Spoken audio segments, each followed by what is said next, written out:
What's going on, guys? Today I'm going to be doing a review of these Under Armour Highlight boxing shoes. So stay tuned.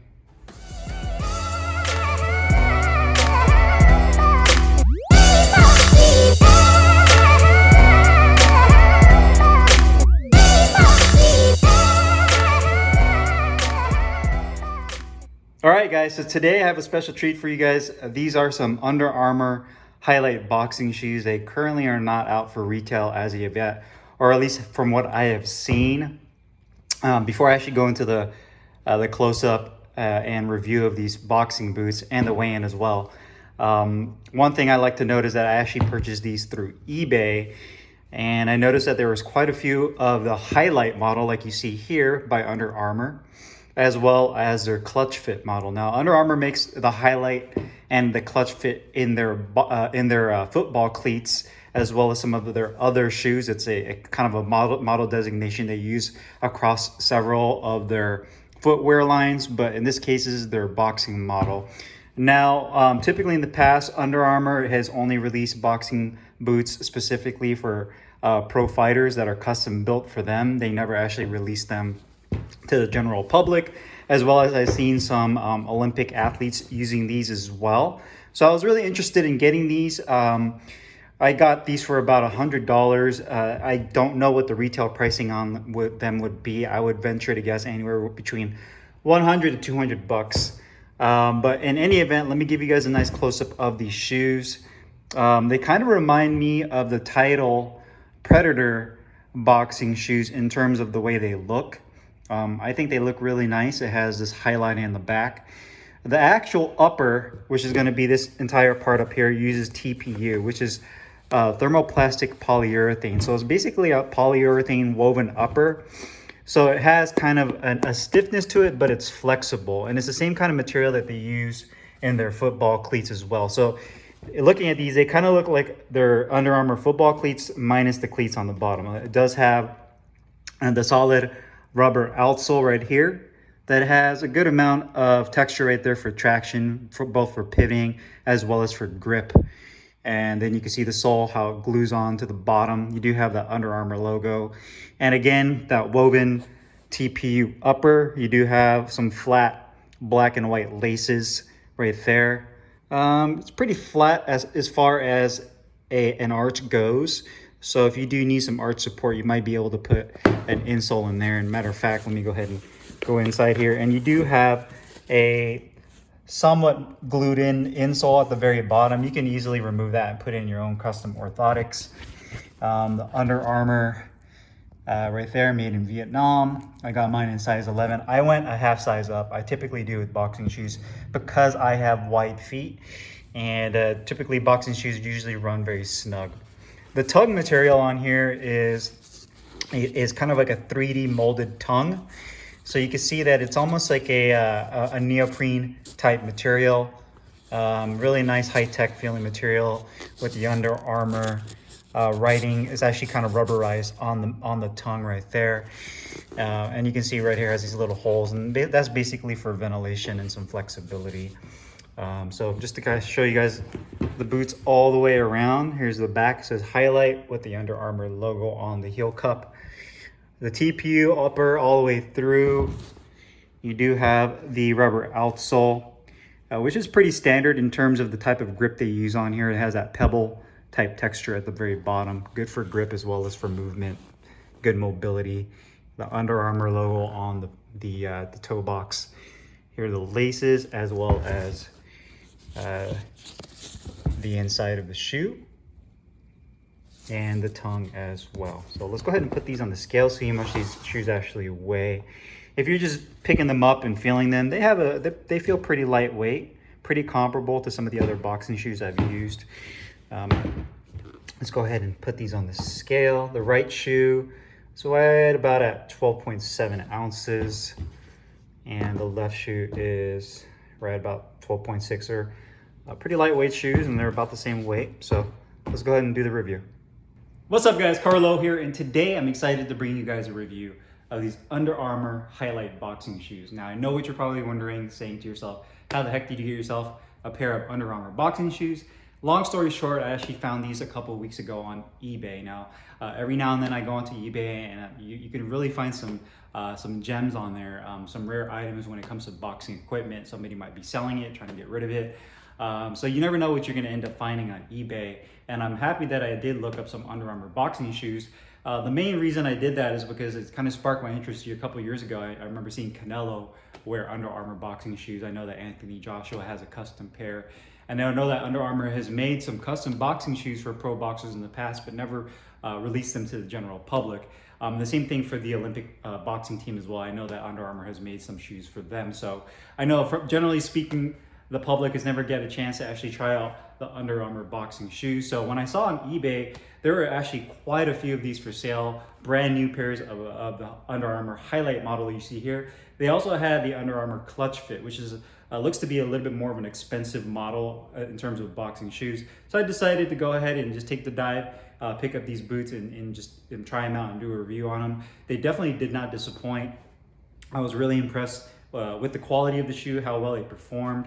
I got these for about $100. What the retail price would be, I would guess if they were to come out with these and sell them to the general public, I'm thinking they're going to be anywhere between $100 to maybe $200, maybe $150 to $200. You know, if I'm looking at some of the higher end boxing shoes like the Nike Hyper KOs, some of the Reebok shoes, that's generally the area where they fall in between the $100 to $200 range. So it just depends on which model it is and what features it has. So I saw that this shoe came in both black, which I purchased here. You can also get it in a white model. It's a mid-rise boxing shoe. It's not a low top and it's not a super high boxing boot, which I prefer. Me personally, I like the mid-rise shoes. You get enough ankle support that goes high enough, but it's not a high top boxing boot to where it's super high and you have to spend a lot of time lacing up the shoes and then also lacing them down when you remove them. So it's a good blend between the ankle support that you want with a boxing boot so you don't roll your ankle, but it's not too low either to where you don't get the support, and not too high where it takes too long to put them on or remove them when you're training. So you can see here it does use a TPU, which is thermoplastic polyurethane upper, which gives you a nice blend of stability as well as some flexibility. The material kind of feels like that Nike Flywire material, and I believe they use the same TPU material on their Under Armour football cleats as well as some of their basketball shoes. So if you were to look at these at the first glance, they kind of look like an Under Armour football cleat minus the cleats on the bottom sole. So you do have this TPU upper that feels really nice and high quality. It has good stability to it. The back of the shoe right here against the heel cup has the highlight that's in silver. Rotating it around to the toe box area again, you can see that it does have the outsole that rolls up to the toe box on the front right here. You do have this Under Armour logo right here that's made out of TPU as well.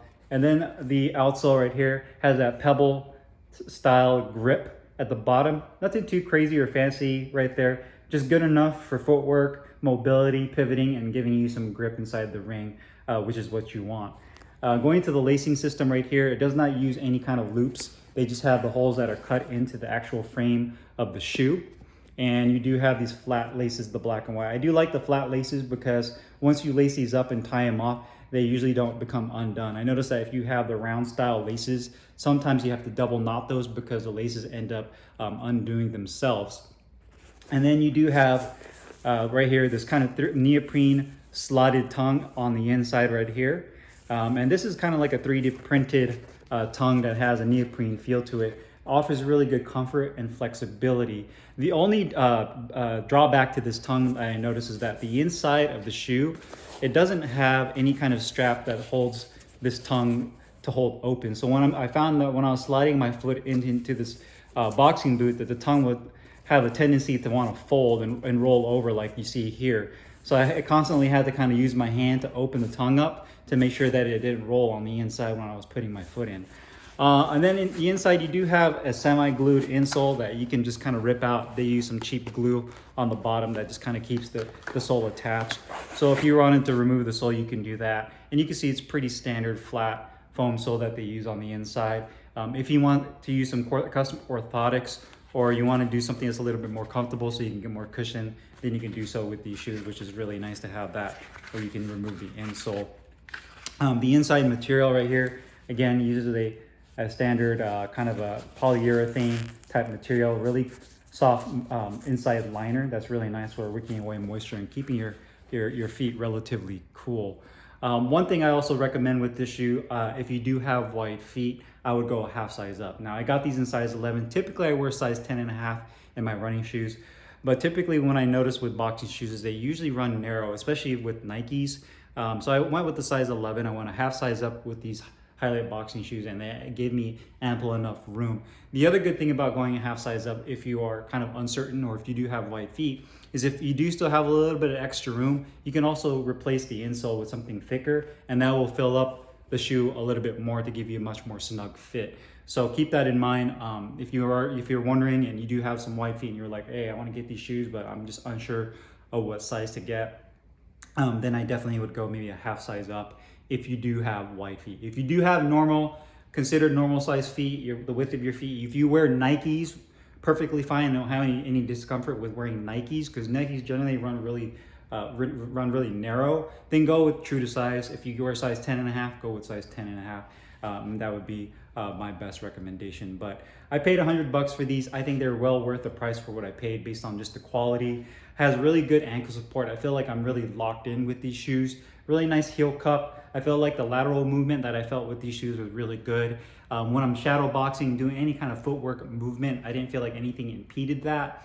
I felt that the grip at the bottom was really nice. You had a really good feel of being locked in. Also, one other thing I do want to mention is because the outsole has this rubberized grip on here, you can often find yourself sometimes snagging. So if you're on a really thick carpeted mat, if you're using that, or if you're in a ring that's kind of new, sometimes you might find yourself catching because the rubber has so much grip to it that you're trying to go and use some lateral movement. You might end up kind of gripping onto the surface and it kind of snags your foot. So do keep that in mind. But outside of that and just the tongue rolling, I feel that these shoes are awesome. Definitely a good investment. I'm going to continue to use these and really break them in from what I've done so far with them. But for $100, hopefully if they do release these to the general public, they make them at a good price point. That way everybody can enjoy them. And then of course come out with some other colors outside of the black and the white color that I've seen on eBay. So if you guys have any questions or comments, make sure you guys leave them down below in the comments box. I'll make sure to put the link from the eBay link that I found these on in the description box as well. And I'll see you guys next time. Thanks for watching.